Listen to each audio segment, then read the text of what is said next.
Aziz tomoshabinlar, bugun siz bilan jahon miqyosida tan olingan xalq ruhiyatining eng chuqur qatlamlaridan kelib chiqqan ulug' san'at baxshichilik haqida so'z yuritamiz.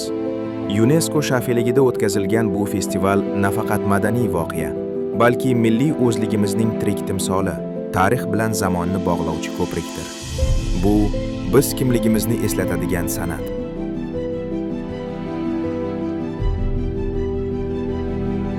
Baxshichilik bu shunchaki qo'shiq yoki she'r emas. Bu avloddan avlodga o'tgan xotira zanjiri. Ota-bobolarimiz ruhi, dostonlar zaminidagi jasorat, muhabbat, hayot falsafasi. Har bir doston bir maktab, har bir baxshi bir tarix.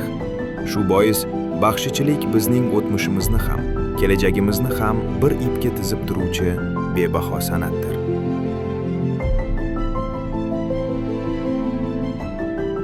UNESCO shafeligida o'tkazilgan baxshichilik festivali bu san'atning dunyo sahnasiga chiqishidir.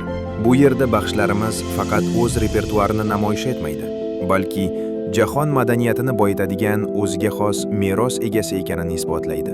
Har bir sadoda, har bir satrda xalqning ovozi bor.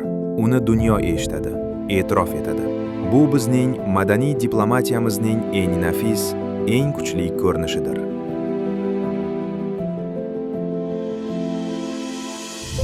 Baxshi faqat ijrochi emas, u tarixni saqlovchi, xalqning ruhini ko'taruvchi, milliy o'zlikning tajribachisi. Har bir doston xalqning o'tmishdagi tajribalari, g'oyasi, dunyoqarashi, ezgulik va yovuzlikka munosabatidir. Bugun bu ijod yoshlarimiz uchun ma'naviy immunitet bo'lib xizmat qilmoqda. Chunki o'z ildizini bilgan xalq hech qachon yo'qolmaydi.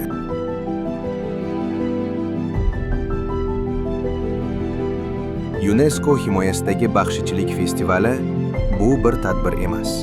Bu o'zligimizni esga olish, o'z ildizimizni qadrlash, o'z badiiy tilimizni dunyoga aytishdir. Baxshilar aytganidek, kim o'z dostonini unutsa, o'zi ham unutiladi.